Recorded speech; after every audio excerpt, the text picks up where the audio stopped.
Hey, this is a video of my highlights of my visit to LA. I have been dreaming about going to NAMM for the past 10 years or so, and this is why I'm making this video. I don't want to take these for granted and forget about it. Plus, I am very bad with taking pictures and saving pictures, so this video is my way of remembering it in the future. We had a 15-hour flight from Australia to Los Angeles, and I rarely fly, so I was getting ready for this. Everything at the airport was very chill and people were very nice.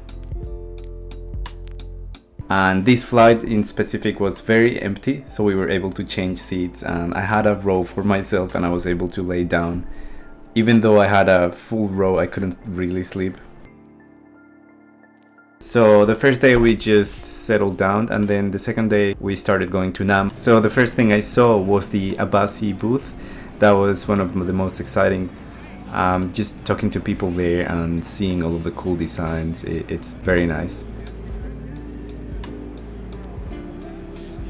I also was excited to see Felix Martin's booth because he has all of these incredible 14-string guitars, and they are very interesting to see in person.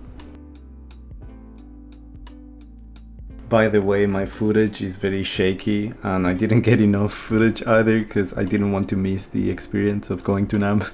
So sorry about that. I went to see the Legator booth at this point, which made me really excited because they have a lot of new models and the people at Legator are very welcoming.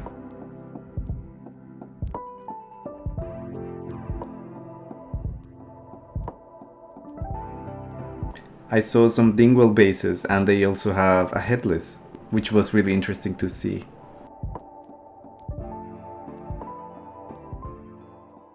I also had time to go and see a few boutique guitars, so these are like probably the most expensive guitars that you saw at the convention.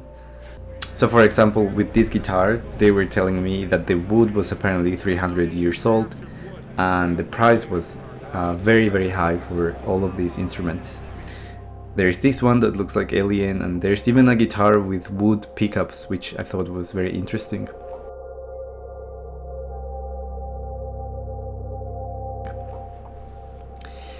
The second day I mostly did the same. I was preparing for my performances at the Legator booth and the Felix Martin guitars booth, and I also had some extra time to help Toby and Charles film a little video.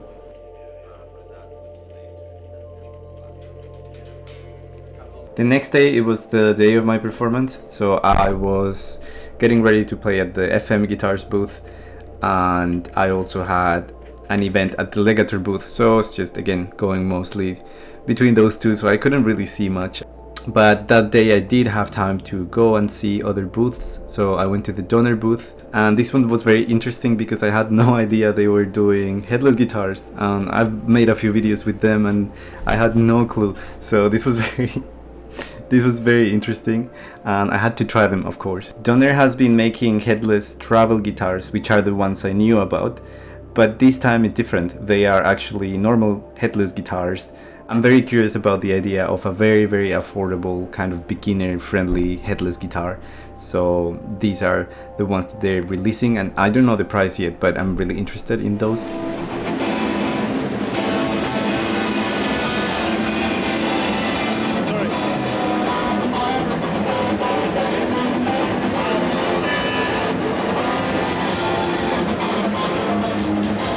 And they're also working with a lot of guitar pedals, and I was trying them as well.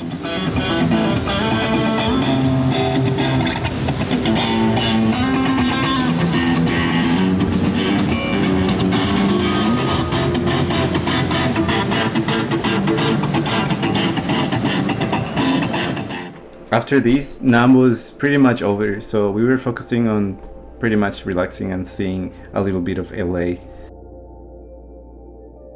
I didn't have a lot of time to do much after NAMM, but I was able to go to this cool Japanese garden.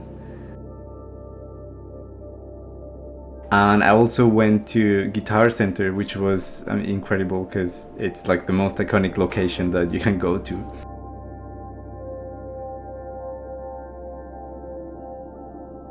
Let me play it. I'm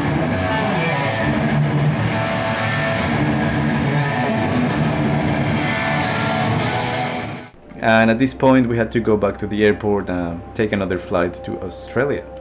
I was already missing my room, so yeah, that's it.